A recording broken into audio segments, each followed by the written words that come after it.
say we have a bucket and all of your conclusions, Mm-hmm. conscious assumptions, Yeah. beliefs, claims, um, they are all in this bucket. Okay. What percent of that bucket do you think are accurate?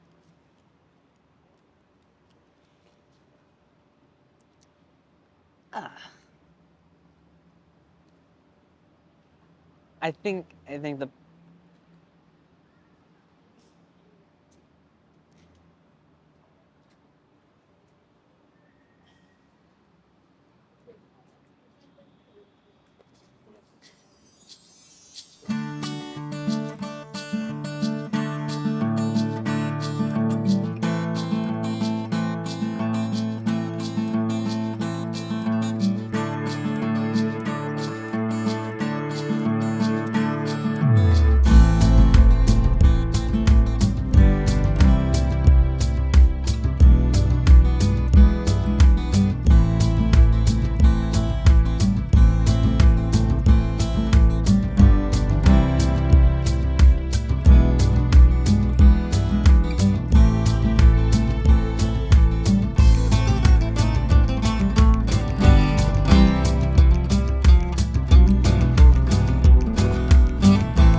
RJ. yeah.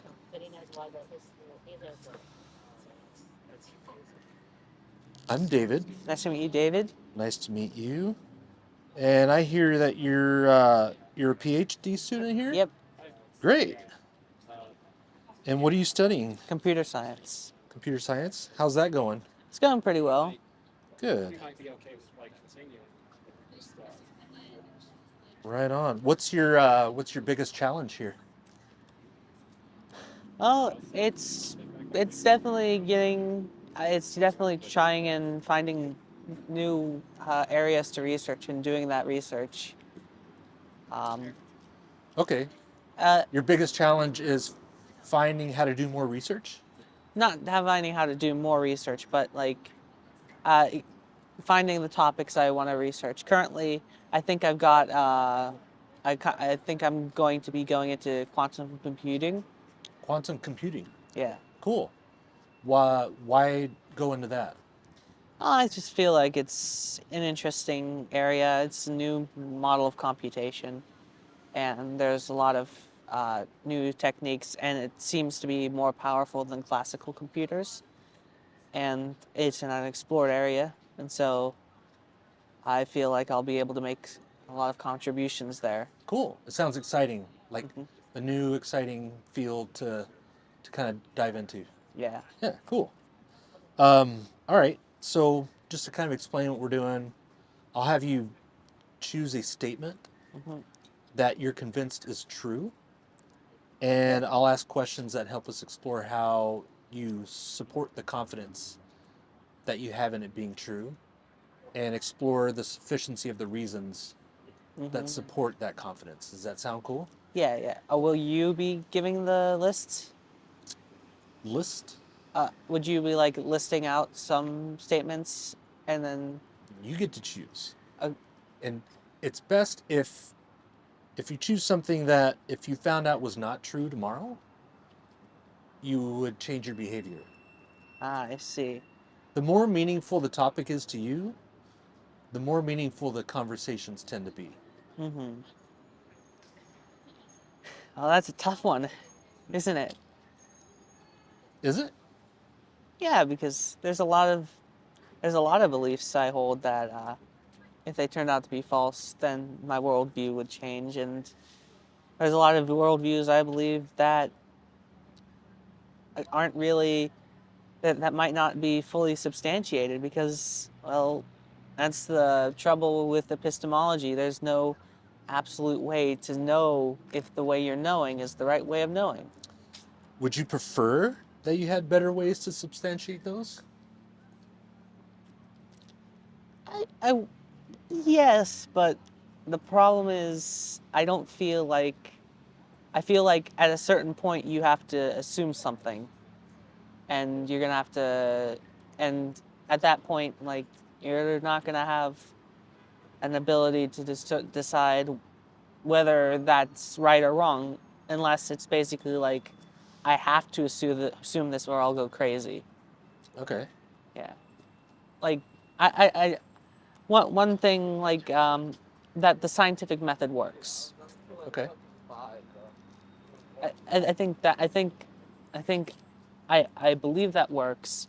I believe that it's their best way of knowing things about the world. But that's definitely an area where I think, what if it was false? What if there is no way of extracting information about the world by observing it? Could there be a better process? Well, I how would you how would you know about the world without observing it? How without like and observing it doesn't mean like looking using your senses, but like kind of using your senses, but like, how do you know about a world without interacting with it? That's a great question. Hmm. So, are there some are there some things that we used to think were the best and we found better things, better ways? Yes, definitely. Okay. Could the scientific method be one of those?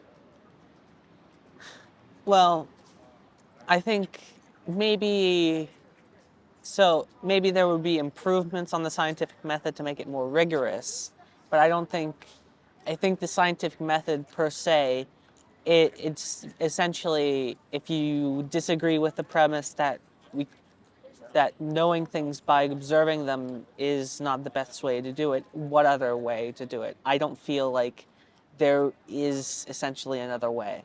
Okay. 0 to 100. Mhm. How confident are you that the scientific method is the best way to well, let me back up for a second. What is the scientific method best at discovering? Okay, it's best at discovering, well, truths about the natural world, Okay. like things like we can interact with, and kind of physical objects. But the idea of, like, research in general of, like, um, if you observe X and you have some way of statistically verifying that it's significant, so on and so forth. If you basically, um, like, hypothesize, validate, or disprove that hypothesis. Although I- I've I've read things like, maybe like that, like falsificationism Hmm. isn't the, like, best way to judge scientific value. Um, Okay. there's some, because because Newtonian mechanics, it's still being used, it's still valuable, Hmm. but it's wrong. And, like, just because we hit a brick wall with, like, um, general relativity, in like in regards to the gap between general relativity and quantum mechanics, doesn't mean like they're not good theories and they shouldn't be continued to be pursued. We don't just discard it. We try to revise our assumptions. It kind of reminds me of maps. Like you have like a drawn map of how to get from this building to that building, Hmm. and it's valuable. You can still use it. Yeah. But we have like more accurate maps Hmm. that give better detail and are maybe more useful. Would you would you agree with that analogy? Yeah. Yeah. Okay. All right. But So, at some point, your map's gonna get your map's going to get so detailed that you're not going to be able to. Your map's going to get so large that you're not going to be able to see how to move. You're basically going to get exactly the same, a flat copy. And at that point, is it real? Is it useful than just walking? As Interesting. Okay. I'm trying to decide where to go here. Um, how accurate do you want your map of reality to be? well, I certainly want to understand the small things at the smallest scale, but I'm okay with I'm okay with just doing a sort of statistical process way of determining macroscopic properties because number one, we can't keep track of how every single molecule is moving in a gas, right? Yeah. You're you're kind of talking about like how efficient do we want to be? Yeah, Okay. Um, so back to the scientific method. yeah. Scale of 0 to 100. How confident are you that the scientific method is the best way to discover truths about nature? I'd say 95. 90? 95? Yeah. 95? Okay. Why are you not at 100? Well, if oh, it's it's generally I'm not gonna be certain because hey, maybe we're all brains and bats, and maybe what we observe isn't real. We could always that could always be the case that reality isn't the reality we perceive isn't really the reality we are in. But we could also, but in that case, we wouldn't be discovering truths about nature per se.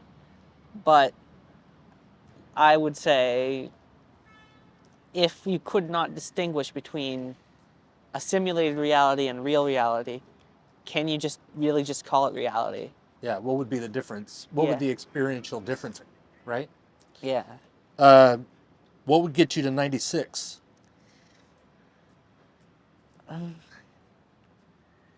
Well, maybe maybe that assuming some sort of anti-realism would get you into a contradiction. Maybe So we're just back to assumptions? yes. Okay. Why are assumptions a good reason to raise your confidence in something? I'm saying if an assumption like an anti-realist assumption turns out to be logically impossible, then I'd raise That my would raise your confidence. yeah. Okay. But you're using assumptions, Yeah. basically. Yeah. At the end of the day, we are all of our epistemology, all of our philosophy, all of our metaphysics, all rests on certain assumptions on how the world works, and determining what those right assumptions are is like it's the purview of philosophy. Okay. So to And to discover any truths about nature or sounds like anything else, mhm, we have to rely on assumptions, you're saying. yes, yes. Okay. Uh, is relying on assumptions 95% reliable? Well, if we well, what else can we do? Like We can lower our confidence in our claims based on assumptions. That's one thing we could do. I'm not we saying could that you yeah, should do that. I'm saying yeah, that's we one we thing we could, could do. but where do you start? Where do you start with the assumptions? Yeah, where should we start with our confidence using assumptions? That's a good question. Yeah, and that's why I Should we think, start at 95? well, it depends on the assumption. Okay. Like, all assumptions are obviously not created equal, and so Okay. we have different confidences in those assumptions. Okay. Do you have an example of an assumption that is 95% reliable? Well, if I if I dropped a ball, I'm 95% certain it'll bounce, it'll fall. Okay. bounce. Okay. Why would you be 95% confident in the ball dropping using assumptions? Well, I assume empiricism is real. Empiricism produces gravity, and gravity, uh, and gravity is known to cause objects to fall. Okay. Can you think of an assumption that's 96% reliable? Or anything higher than the ball one? I think the best kind of I think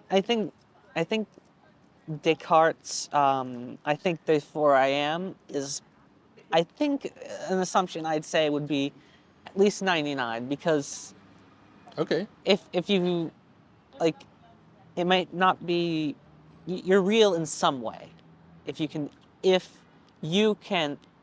do it. And of course you're perceiving things, because if you didn't know, then you wouldn't be perceiving things.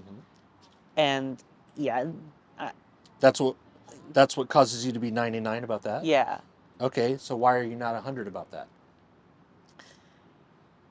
it's a because there's always some, I'd say there's probably an assumption there that I don't know I'm making. Okay. So you're not at 100 because you're using assumptions for that one as well. And well, I'm using assumptions. I'm not, and an assumption I don't know I'm assuming, and I don't know if okay, I put I put I put a 1%, because I try not to be philosophically 100% confident on anything, because again, there's there's no way of knowing that. Well, you're kind of assuming that I think therefore I am is a logical deduction. Okay. That's probably, can you deduce that? I say I think that's a reasonable logical deduction, or maybe it's not deduction. I don't know the exact philosophical term, That's okay. uh, but I think, like, if it's kind of absurd to deny that. and Okay. and and at some point you have to make, I think you have to make gut assumptions on why you believe things are true, because at the end of the day it becomes harder and harder to, it becomes, you keep asking why, and that at some point you can't answer it, because if I didn't, I wouldn't know anything. Okay. Okay. So I have one more question and I'll wrap up and then Hmm. you can ask me whatever you want. Okay. And actually it's two questions. It's like a two-part question. And maybe you can help me figure out a better way to ask it because typically um, people don't understand exactly what I'm asking, and I'm hoping that you can help me out with it. Okay. So we've got, say we have a bucket, and all of your conclusions, Hmm. conscious assumptions, Yeah. beliefs, claims, um, they are all in this bucket. Okay. What percent of that bucket do you think are accurate?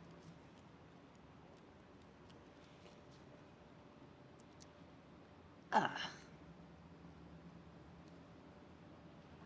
I think the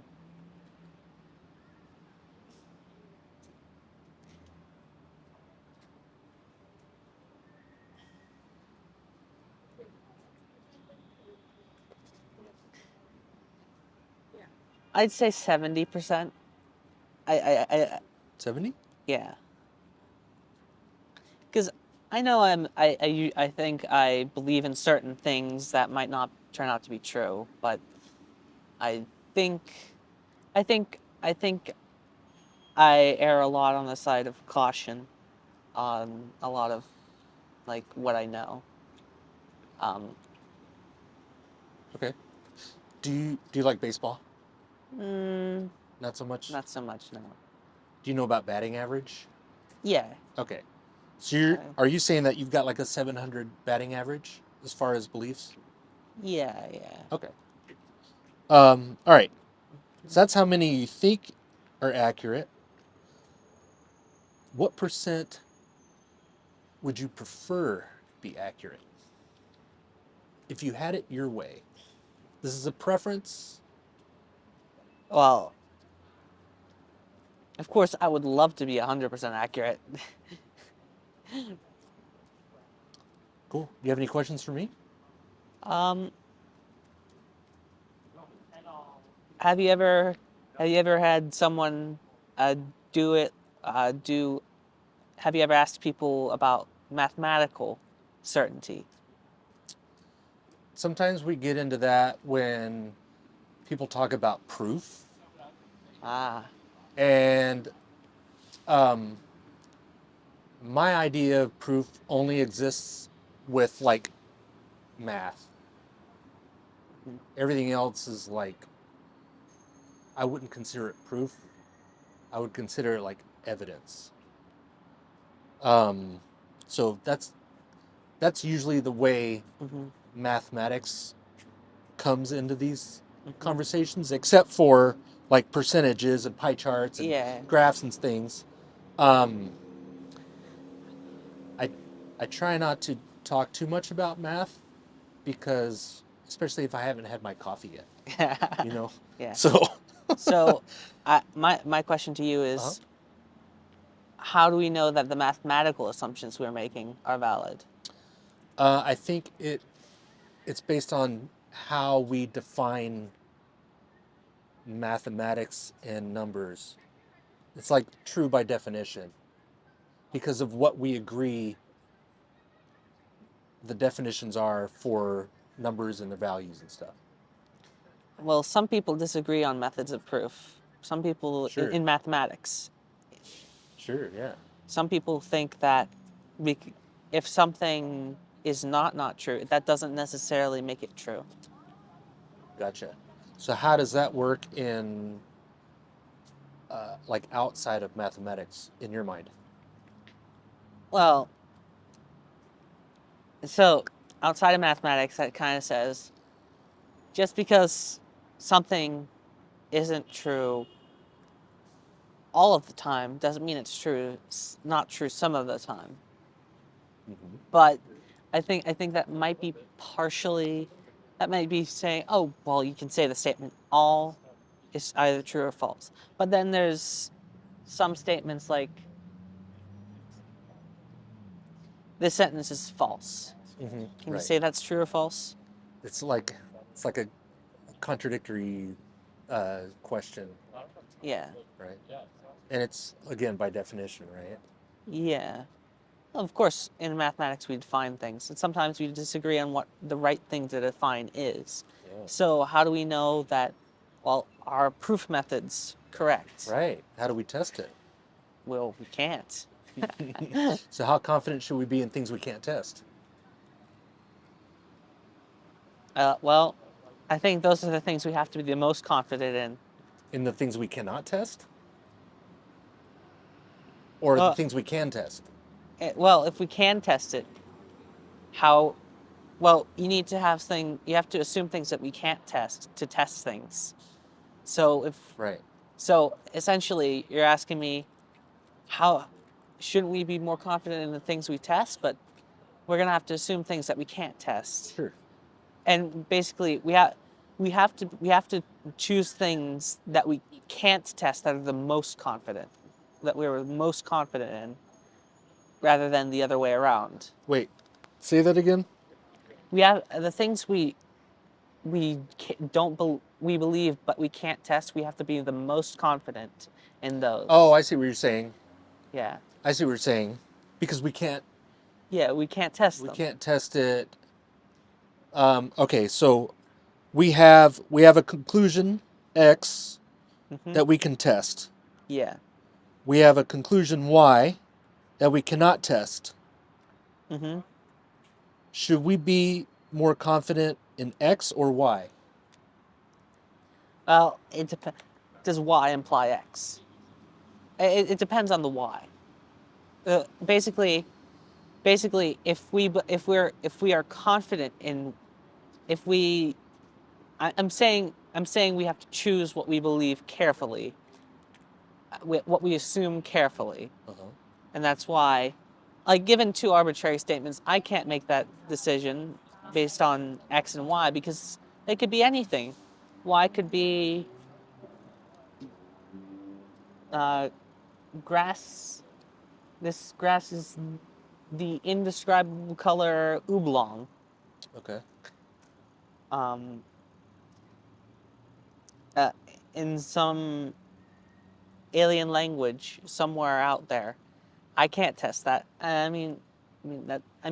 Kind of like, or this grass could be called oolong in another universe, another uh, civilization, or whatever.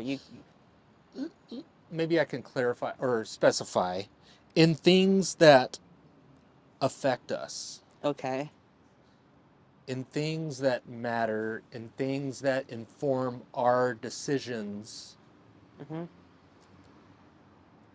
Should we be more confident in things we can test or cannot test? I'm gonna say that the fact we have to be confident in the things we can't test to test, and so this question we have any technically we have to be more confident in the things we can't test in order to be any more confident in the things we can test. Like like sure sure we could drop a ball and say, okay, I tested it, but did I really test it?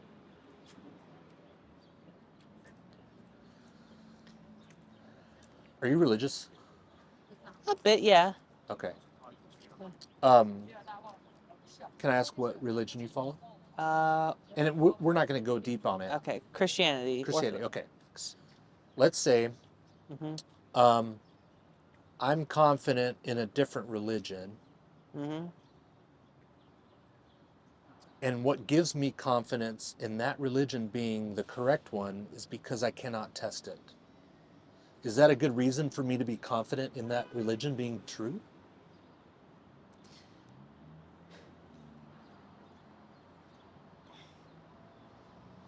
I don't think, I think I didn't say it properly.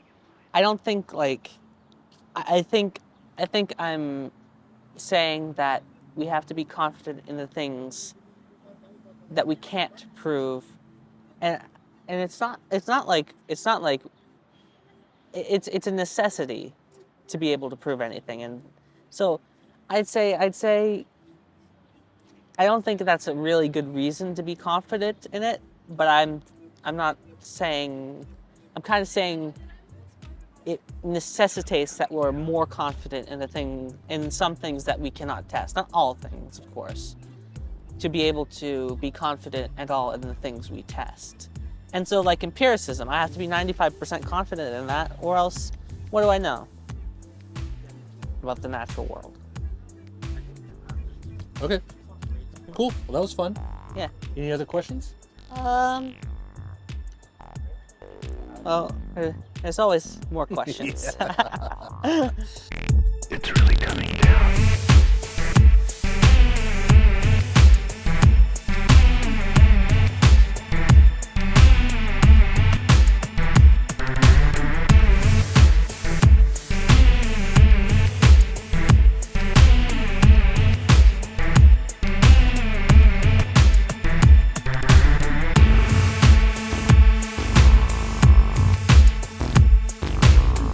Do you have something in mind? Well, I don't want to keep you. Yeah. How did you feel about the conversation? It was fun. Yeah. Yeah. Okay. Anything you think I should have asked? Well, I think like a strong thing would be, um, I think saying like 95 versus 96, it's kind of impossible to judge. Sure. I think like, I think, I think maybe like 1 to 5 Okay. would Can I be, explain why I choose 0 to 100 versus 1 to 5? yeah, We talk to a lot of people that their topic is something that is very meaningful to them, mm-hmm, and if they found out it was wrong, it could really impact them. Okay. And so it's a lot less of a commitment to go from 99 to 98 than it is to go from 5 to 4. I see. Does that make sense? Yeah, yeah, I see. Okay. Mm-hmm. Cool. RJ, it's been a pleasure. Yeah, Thanks so much for stopping. thank you.